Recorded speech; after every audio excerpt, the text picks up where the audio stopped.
Bem, então nós vimos como que as equações de conservação da camada limite, elas podem ser similares, né? Ainda mais as adimensionais umas com as outras. Então a velocidade, tendo aqui o termo de entrada e saída em termos de convecção, né? Em termos de movimento, a térmica também, com os termos de entrada e saída, bem similar aqui, e a de concentração também.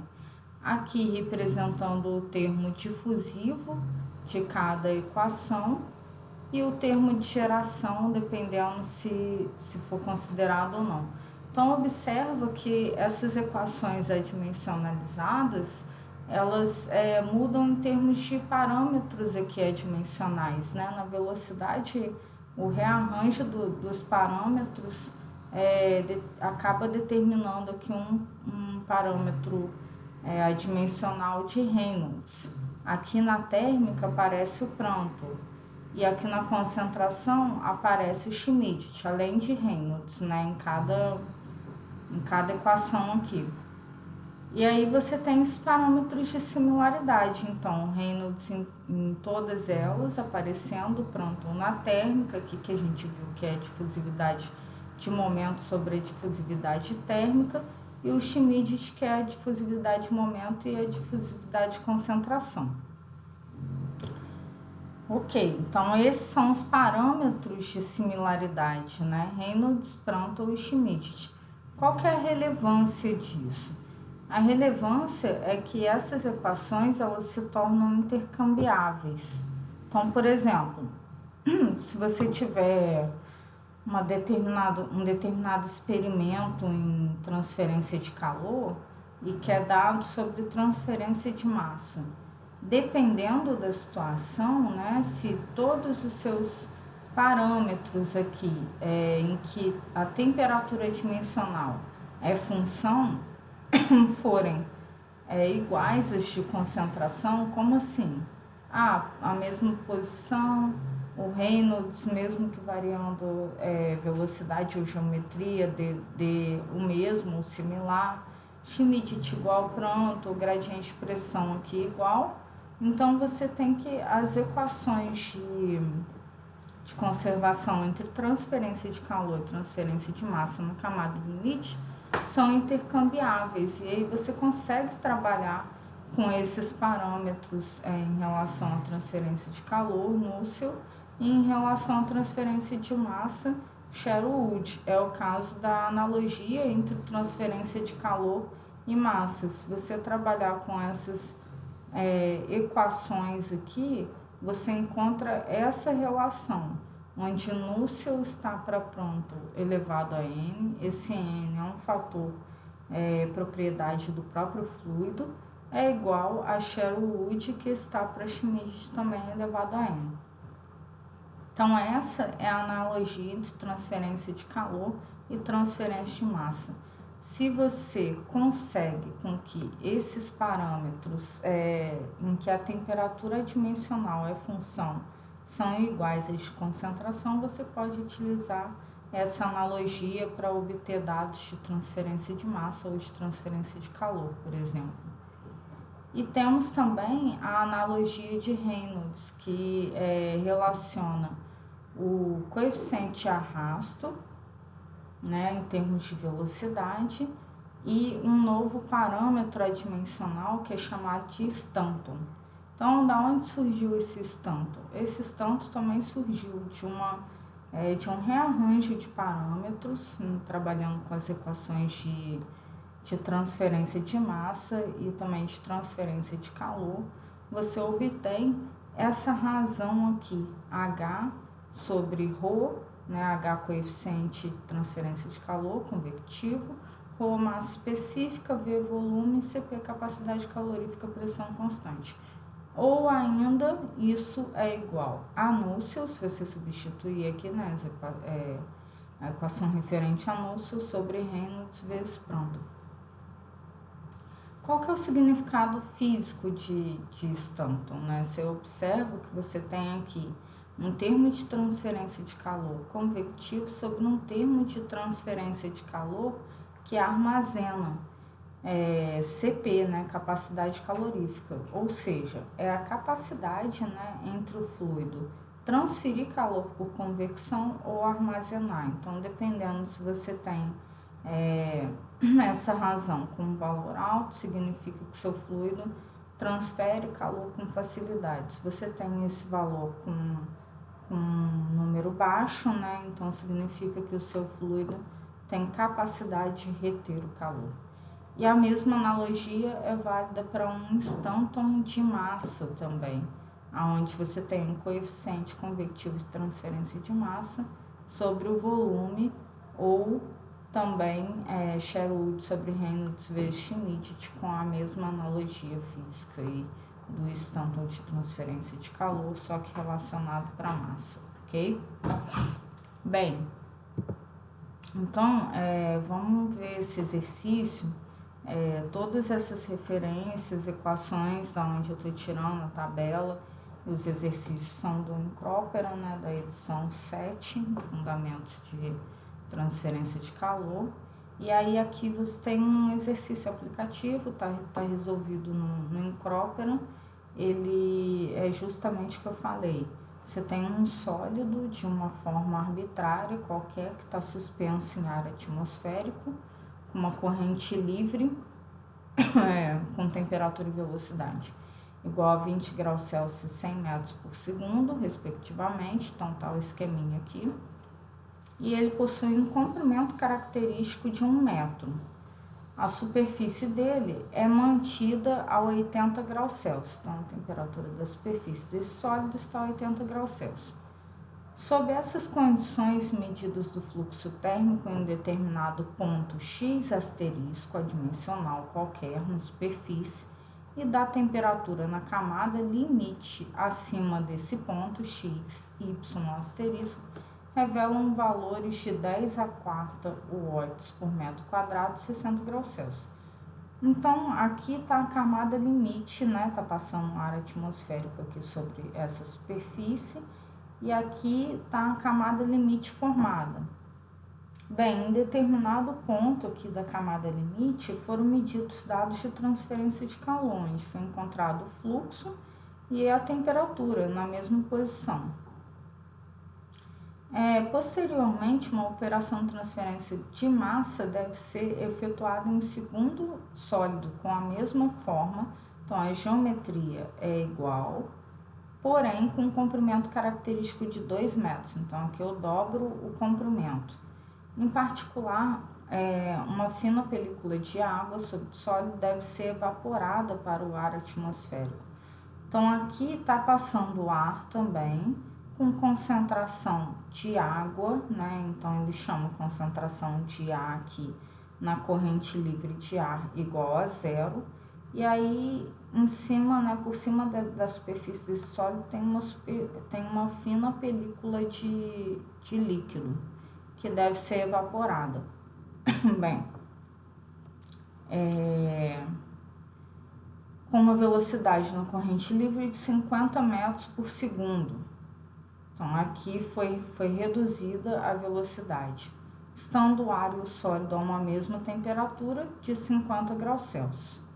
Quais são a concentração molar e o fluxo molar do vapor da água na posição x asterisco e y asterisco, correspondente ao ponto no qual as medidas de temperatura e de fluxo térmico foram efetuadas no primeiro caso?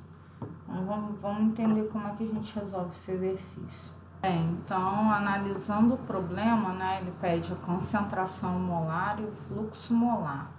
Bem, a concentração molar, aqui no caso, é Ca, né, representado por Ca, que tem aquela definição inicial que a gente tem entre a razão de um delta de Ca sobre o delta total e o T asterisco também, que é um delta de temperatura sobre o delta total da camada limite de temperatura. Então, conforme eu falei, se para essas duas situações você tiver, né, os dados de transferência de calor na primeira intercambiáveis com os dados de concentração, então você pode igualar esses parâmetros aqui adimensionais e aí tirar a concentração molar aqui no caso, em cima de dados experimentais de temperatura. Então, de cara aqui, as medidas tiradas aqui de concentração são na mesma posição x asterisco e y asterisco. Então, a gente tem que essas duas situações já são iguais, né? A situação de posição. A geometria é a mesma, só que com um comprimento maior. Gradiente de pressão também é o mesmo, já que está a 1 atm em ambos os casos. Basta a gente descobrir, então, se a situação de Reynolds aqui para o primeiro caso é o mesmo do segundo e pronto, vai bater com o Schmidt. Então, no primeiro caso, né, você tem que, pela definição de Reynolds, é igual à velocidade que você tem, ou um infinito, vezes o comprimento, dividido pela viscosidade cinemática. Onde você vai tirar a viscosidade cinemática? A viscosidade cinemática do ar, na tabela A4. Tabela A4 do Encrópera. Em que temperatura que você vai tirar? Lembrar que você está calculando na camada limite, então existe um perfil de temperatura. Logo, você tem que fazer a média entre a temperatura da superfície, 80 graus, e a temperatura que você está, que o ar se encontra, né? Então, 80 mais 20, então essa temperatura média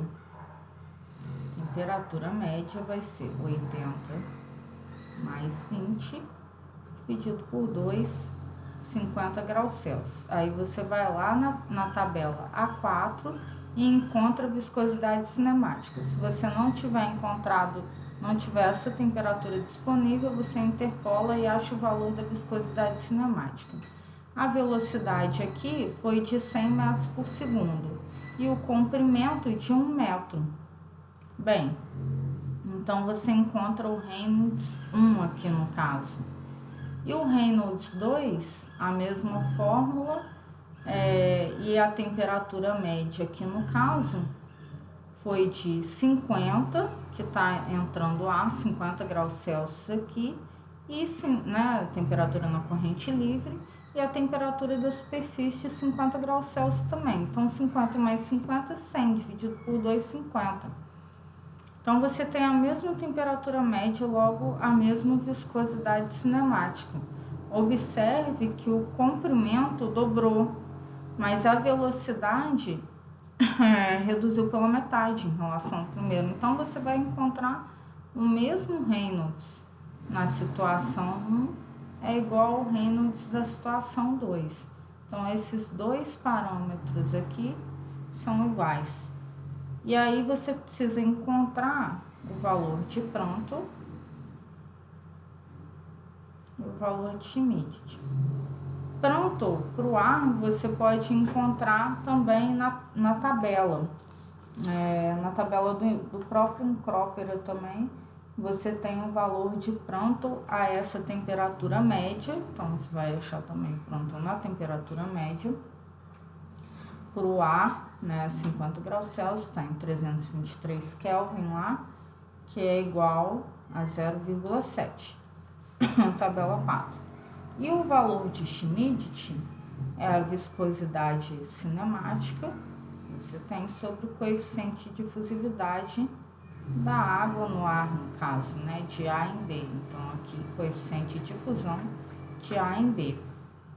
Esse valor você encontra na temperatura também de 50 graus Celsius, na tabela A8 do Encrópera. E aí, quando você encontra esse valor, você acha também um Schmidt de 0,7. Então, você pode dizer que é análogo aqui o valor dessas razões de difusividade, de pronto e Schmidt. E aí, você tem, então, que esses parâmetros adimensionais são intercambiáveis. E você pode igualar, então, a razão, né, do T asterisco e do CA asterisco e encontrar o valor da concentração molar. Bem, então você tem que a concentração de A asterisco é igual, né? Você pode dizer que é igual à temperatura adimensional T asterisco. E aí, por definição, você tem que a concentração de A asterisco é a concentração local, que você está medindo aqui no caso em X asterisco e Y asterisco, menos a concentração da superfície dividido pela concentração na corrente livre menos a concentração na superfície. E que isso é igual a temperatura asterisco, que é a temperatura no local, menos a temperatura da superfície, dividido por T infinito menos T da superfície. Bem, você tem todos esses valores aqui na primeira situação. O CA infinito, ele informa que, né, o CA na corrente livre é o ar seco, então isso aqui é zero, é nulo. E aí você fica com uma função aqui no caso do CA que você quer na posição de X asterisco e Y asterisco em função de CAS aqui, quando você substituir todos esses valores. Mas a concentração de A na superfície, que no caso é água, né? É a concentração de A na saturação, porque ela já está evaporando. Então, na saturação, a 50 graus Celsius. Isso aqui você pode definir pela massa específica, no caso da água na saturação, dividido pela massa molar da água. E aí você obtém aqui, né, em termos de unidade aqui, quilo por metro cúbico, dividido pela massa molar aqui, você vai ter quilomol por metro cúbico, cortando aí.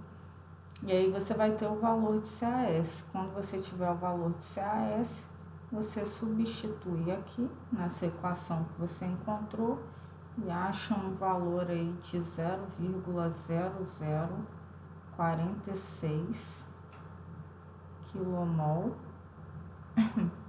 por metro cúbico, ok? Então, essa é a concentração molar pedida pelo exercício.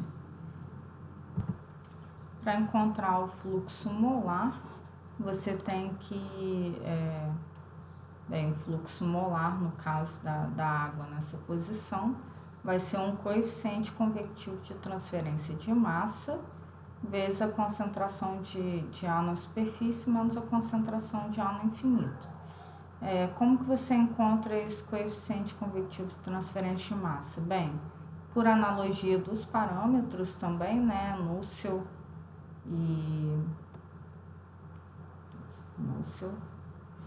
Sherwood também são intercambiáveis de acordo com os parâmetros em que eles são função, né? Reynolds e Prandtl, Reynolds e Schmidt.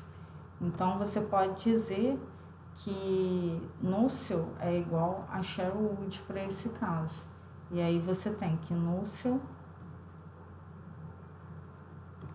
é igual ao coeficiente de transferência convectivo, HL, sobre K. E Sherwood também igual a HM vezes L sobre coeficiente de difusividade de A em B.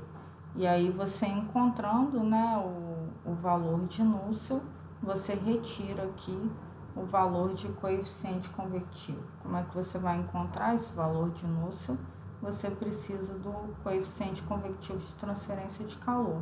Mas foi te dado o fluxo de calor no primeiro caso, onde é passado praticamente por convecção, né? Então, esse fluxo de calor é igual ao coeficiente convectivo, temperatura da superfície, menos a temperatura de corrente livre. E aí, substituindo aqui o valor por 10 a quarta, você encontra esse coeficiente convectivo aqui e encontra o HM. Encontrado o HM, você encontra um fluxo molar de ar solicitado na posição X asterisco Y asterisco igual a aproximadamente 3,54 vezes 10 a menos 4 quilomol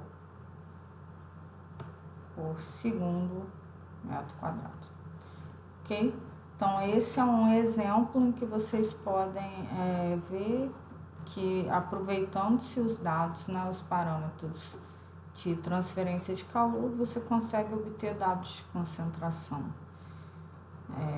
E aí vai ficando mais fácil, então, os cálculos para engenharia, no caso de fenômenos de transportes para essas situações da camada limite.